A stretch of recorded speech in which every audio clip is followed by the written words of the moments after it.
I brought it 314 React here, and today we are looking at Half-Life 2 Deathmatch. Now, this wasn't one of the things I thought I could mark off on my 2025 bingo card, but yeah, there's been an update to Half-Life 2 Deathmatch. So just as a little bit of history, Half-Life 2 Deathmatch was released on Steam on November 30th, 2004, and it was meant to be the sort of, obviously the multiplayer version of Half-Life 2, where it took all the assets from Half-Life 2 using the Source engine, and was meant for arena-style gameplay, but with a bit of a difference in that it took all of the physics from Half-Life 2 and used that directly in the combat alongside all the normal weapons. It looks like it was well received upon release, but I don't think it ever became as massive as obviously Counter-Strike Source. But I think it's had quite a strong community that stuck to it over the past 20 years. There are still people playing it, and that's why they still apply updates to it every now and then. Looks like they have been keeping it up on a fairly regular cadence. So let's have a quick look through the update, and then we'll play a bit of the game and see how rusty I am at it, given that I played it probably twice almost 20 years ago. So it's added 64-bit support, borderless window option video settings, bicubic light maps from Half-Life 2 20th anniversary update. It's got radial fog from the Half-Life 2 anniversary update as well. Added support for Steam networking, added UI scaling for high-res screens, so when we're running at 4K the text will actually be readable. Avatars to the scoreboard, added a console VAR to allow picking up objects without the gravity gun, added some Steam game recording lock-ons to kick off events for automatic Steam game recording. HUD UI changes from Half-Life 2 anniversary, increased hard-coded max players to 100, so you can have 100 max players now.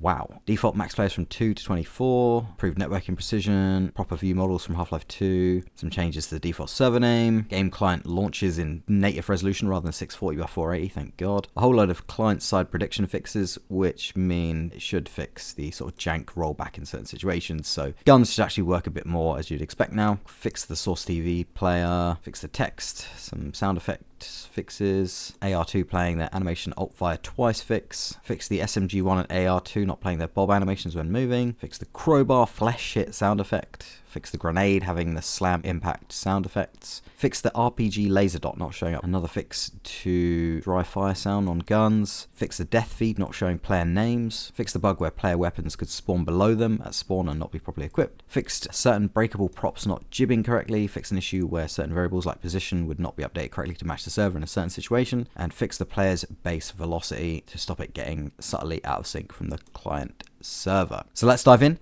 and see what Half-Life 2 Deathmatch is like in 2025. So here we are on the main screen. So we've got all the standard settings here. Again, you can see the UI scaling, really nice Half-Life 2 Source UI here. Let's have a look here. So we've got the standard mouse settings, audio, video, got voice disabled, and you've got the multiplayer settings here. So you can get your classic spray paint image. Let's have a look at this first. Spray paints, wow, brings me back. Let's just go for a toilet hitting a person. There we go. So let's have a look at the player models. You've got the Combine ones here, Combine Soldier, Combine Prison Guard, Combine Super Soldier. You got the Combine Police, Female 1, Female 2, 3, 4. They all look quite happy. There's no Female 5, just straight to 6, 7, Male 1. He looks really happy. 2, 3, 4, 5. They're all posing in really funny ways. He looks really happy. Male 6, 7, 8. And 9. So where do we go for? I think let's go for female 1. We're at 4K full screen widescreen. There's no FOV setting as far as I can see, so the FOV is going to be at default. I think it's at like 90 or something, so it feels a bit odd, but it's fine. Other than that, we've got model detail at high, text detail at very high, shaded detail at very high, color correction enabled, shadow detail high, water detail reflect all, anti-aliasing at full, anisotropic filtering mode at full, VSync off, multi-core rendering on, motion blur on, and HDR on as well. So I'm doing the voiceover in the edit now because my microphone decided to die when I was recording with OBS, which is really annoying.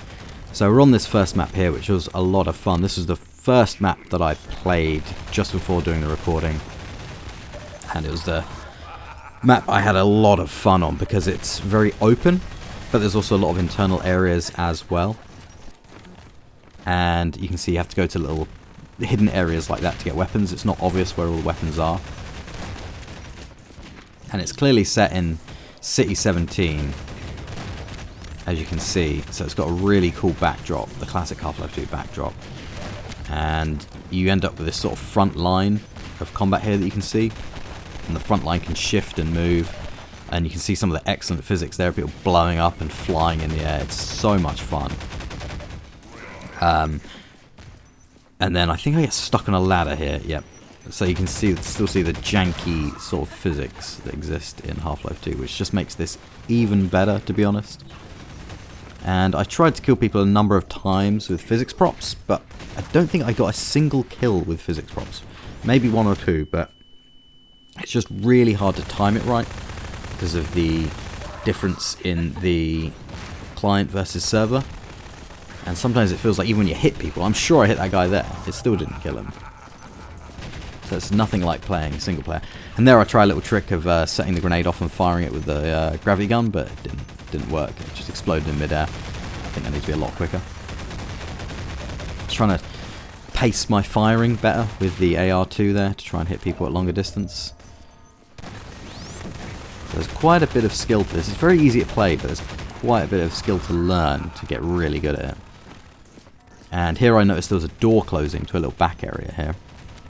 So I collected some grenades to try and get through, but couldn't quite pull the Indiana Jones off, and then it closed off. Now this door just randomly opens and closes. I'm not sure why and what causes it, but later on I revisit it.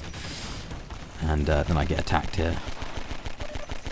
And then that's when I noticed that there's head crab pods flying down, like in Ravenholm. Don't know what causes them, I think it's just random. A bit more physics goofiness there. And here we go, the door's open now, so me and someone else go in and try and sneak round the back of the front line for the rebel team.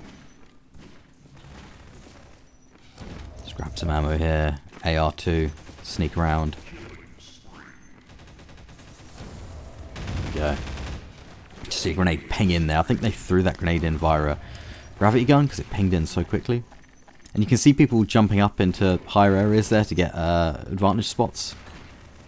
Don't quite know how you get up to those areas. I mess up a grenade throw there. And then get the wrong weapon and get killed. So you can see how you can sneak around this area, and actually, if you can get a little force to go behind, you can actually attack them from the back and really push them, which is really cool. So there is kind of a bit of strategy to this, oddly, for all the chaos you wouldn't think there would be. And I pretty much mostly played on team deathmatch servers. So there's always a team versus a team, rather than free-for-all. Which changes the sort of dynamic and adds that sort of layer of strategy. And again, someone else I'm trying to hit with a physics prop there, and I just cannot seem to kill them with a physics prop. I don't know why. I'm sure it hit them like 2 or 3 times, but it just didn't seem to take them out. And then they still got me there. Maybe they had loads of extra armor or something, because you can top up your health and your HEV armor on this, even if the character you have doesn't have a HEV suit, which is quite funny. Grenade flying in there, someone just takes me out instantly. And then I move on to another map, which is a low gravity, high kill server that is really interesting to play on. And here I get distracted with some EM/BM bump mapping and get taken out. And you can see how quickly the time to kill is. So the other ones you can take quite a few shots to take people out, whereas this, it was close to 1 hit, 1 kill.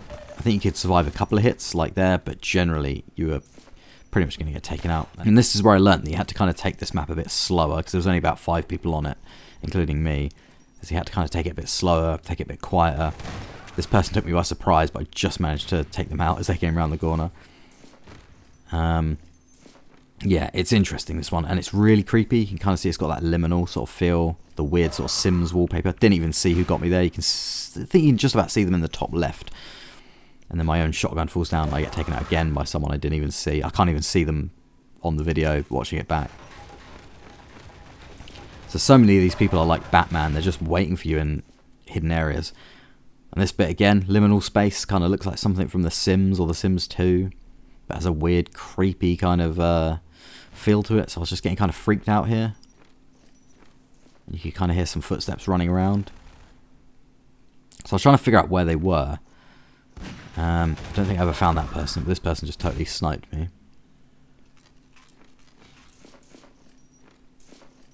And I was trying to be slow and stealthy here. And this area was just a complete no-go zone, because there's always someone hidden somewhere to take you out. I think someone else got that dude down there.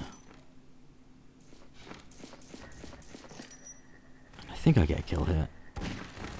There we go. Nice. Oh, yeah, but I saw that dude there, but then someone else got me.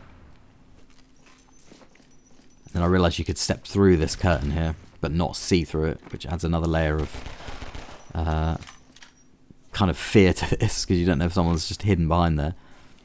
Just about managed to get that person out, and then I got completely taken out there, and the low gravity just threw me back. Didn't even see him. Didn't even see where that came from either. I think these people just know the map really well. This person survived this grenade, shotgun shot. I'm not sure how. Then they run away, and then I just managed to snipe them down there. Again, someone jumping up there. Just managed to take them out.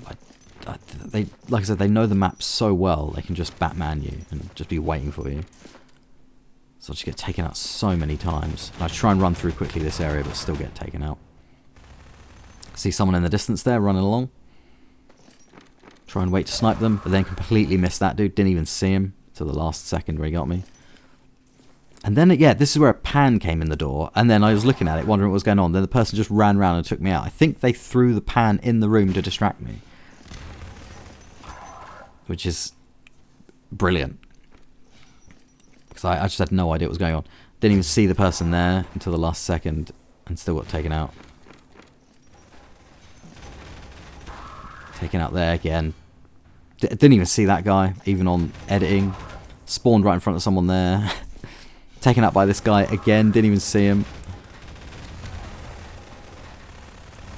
And then I think I keep spawning in areas where I just keep getting taken out. Again, I keep forgetting that guy's there, so I just got taken out again.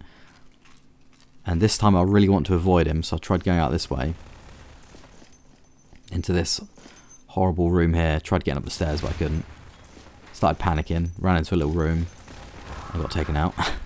It's absolutely brutal, this game mode. And again, just spawned right in front of that dude who's still there. Again, didn't even see him. And so then I moved on to this level, which I've already forgotten the name of. I think it's like Overwatch. That's it, yeah, it's DM Overwatch. And it is pretty much the level you think of, or at least I do, when you play Half-Life 2 Deathmatch.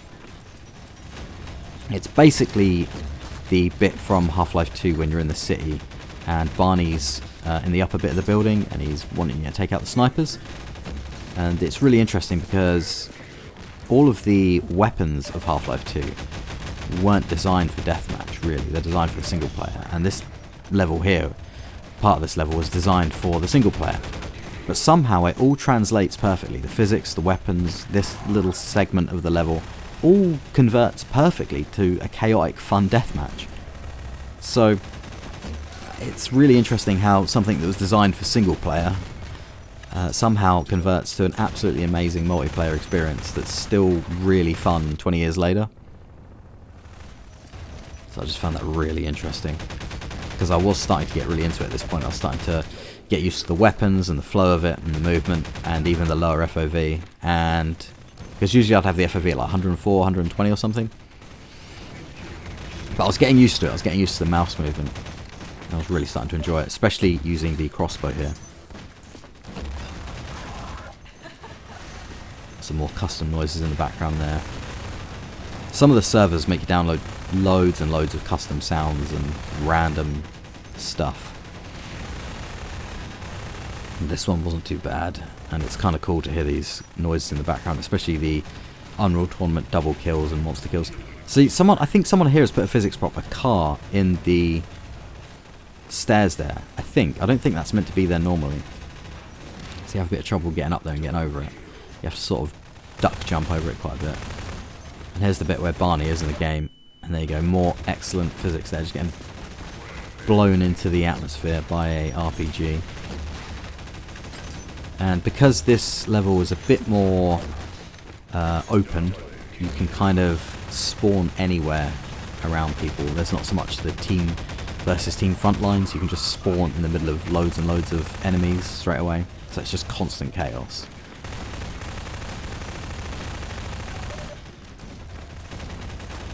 And it is absolutely excellent. If you can get it just right, you can get loads of kills in.